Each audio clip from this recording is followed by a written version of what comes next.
Hi guys, I don't know how many times I've tried to do this. My sync issues with the audio don't seem to be working. It just tops off a really good day actually. I've got no landline. Internet is intermittent, and it's been a miserably hot day. 37, I think. I think that was the last day of summer though. It better be.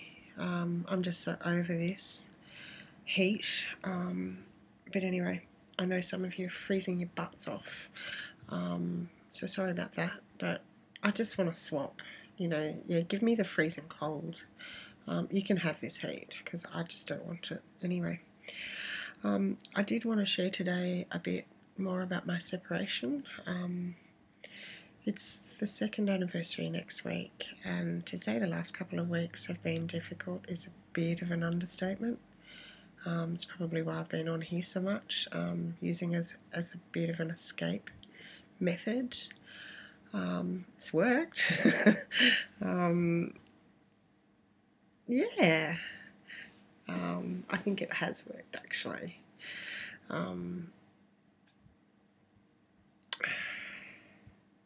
This week being Holy Week, it's Maundy Thursday tomorrow, Good Friday the day after, and I think I understand much more than I ever wanted to understand the crucifixion. I understand the betrayal, I understand the pain, I understand the humiliation, I understand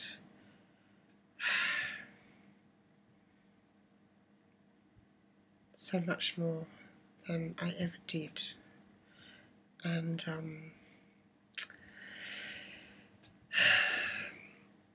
anyway, I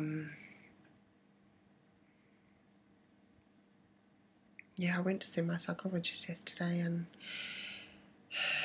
I don't even know if I've talked about that yet, because I've tried this so many times and I don't even know what I've talked about anymore.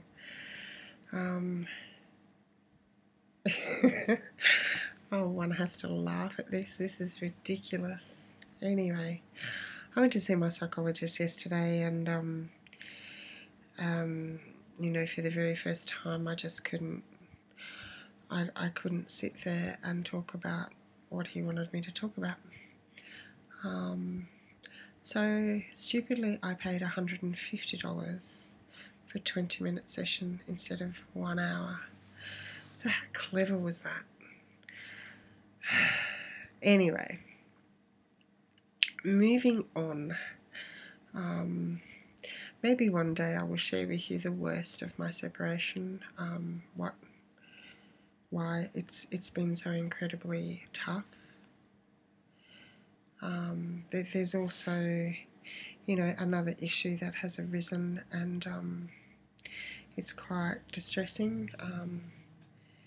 That involves my separation, but it's just been such a personal and professional roller coaster ride, and it's not easy to see older couples in a nursing home and just feel sad because that's not going to be you anymore. But anyway, my top 10 positives. I don't really want to dwell on the negatives anymore. So my number 10, my number 10 positive is food. Now, he had a lot of dislikes. We've all got dislikes, but he had quite a few. And I'm really pleased to be able to make a pasta sauce and not have to make a special one for him because he doesn't like anything that we liked.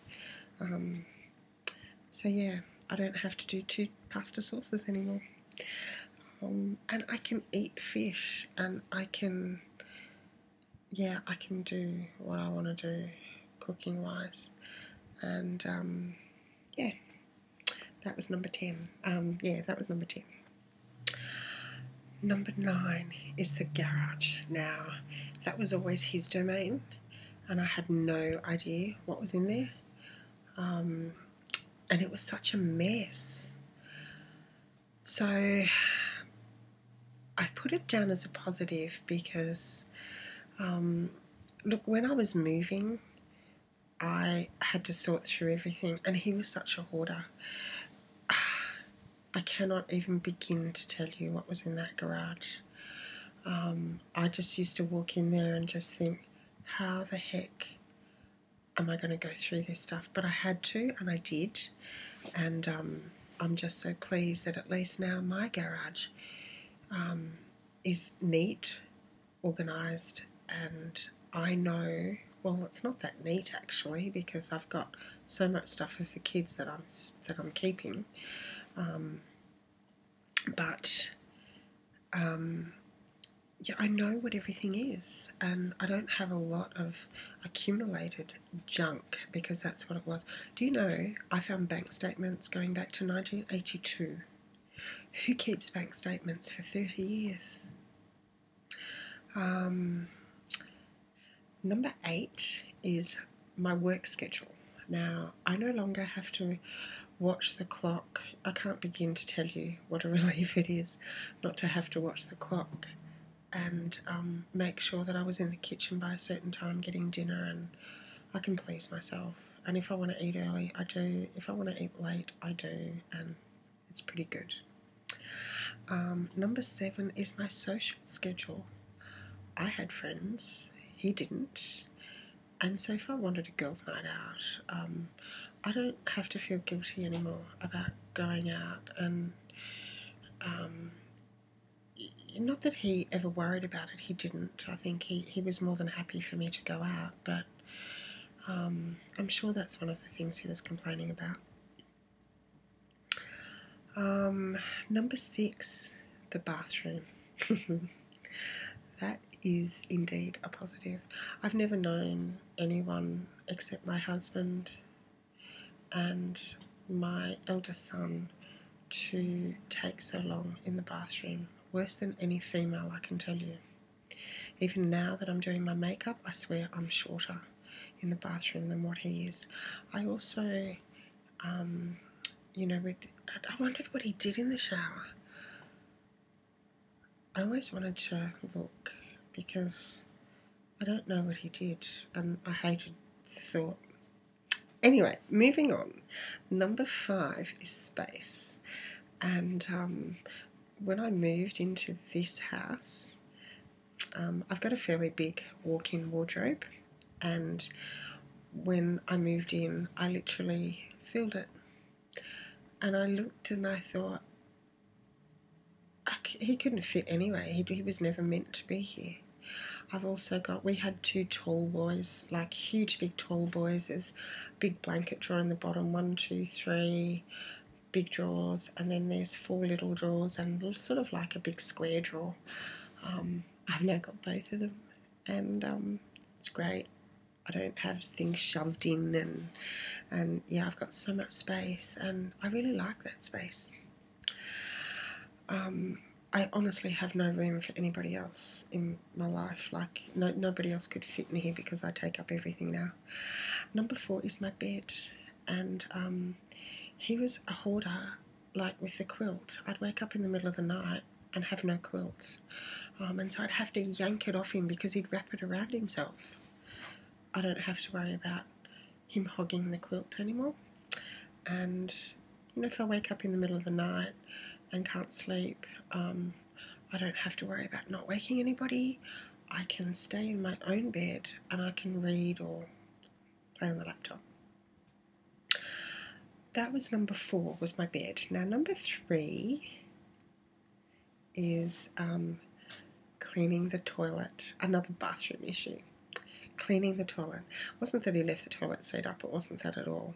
It was just, well, how should I say this?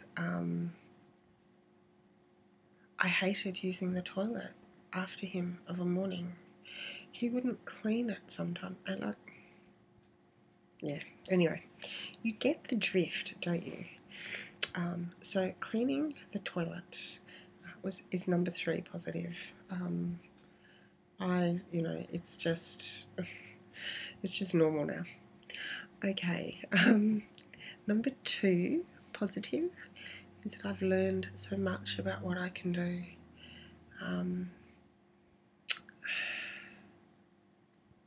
I always thought I was very dependent on him, and I realised I'm far more capable than what I ever thought I was, and that's a good feeling. Yeah. I'm not sure if it was this attempt or a previous attempt. I went to the hardware store figuring that I had to get a basic toolkit organised. And I remember walking into the hardware store to the power tool department and saying to the man, I need a drill. And he looked at me and he said, what sort? And I said, there is more than one? He said, it's for you, is it? And I went, yep. So, but I sort of learned how to use it, and not that I'm always successful. I'm not, as my laundry walls attest quite strongly, that there's lots of holes that really shouldn't be there. But I was determined to get down that anchor bolt thingy. And look, when I finally did it, it feels so good to know that you've actually done something. Last winter, the heater wasn't working, and there's ducted heating in this house. And so I got up there, and in the ceiling, I got the ladder, got up into the ceiling and worked out what was wrong, and I fixed it. I fixed it myself. And I came down from the ceiling thinking, ha, he needs a man. I certainly don't. So that was number 2. Number 1 positive in my life is that I don't have the tension that I used to have. I knew something was wrong, but I thought it was something he was going through, and he'd just come out of it. I thought it was some midlife crisis thing. Well, sure, it was some midlife crisis, but I just thought he would come out of it, and it did create a lot of tension, and because I didn't know how to help him, and I thought it was all him. Obviously, it was me too, but I didn't know what to do for him, and the more I did, the less it was appreciated, and so there was a lot of tension.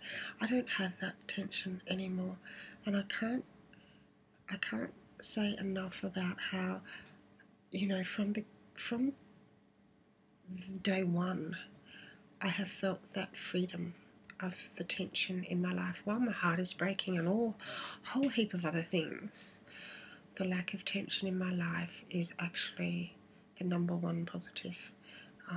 So there you go. Now, I do have a list of top 10 negatives, but when I'm in a really good place, I think I will share those.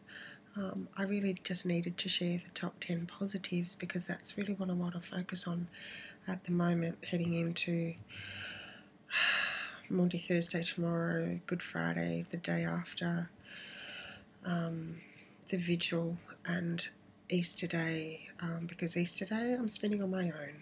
So I don't have an Easter weekend to look forward to, but positive, positive, positive. So there you go. I just want to thank you, especially thank people that have put in positive comments and been so encouraging. It really is so much appreciated, guys. Thank you very much. And yeah, I'll catch you later. So have a great Easter, and every blessing. Bye.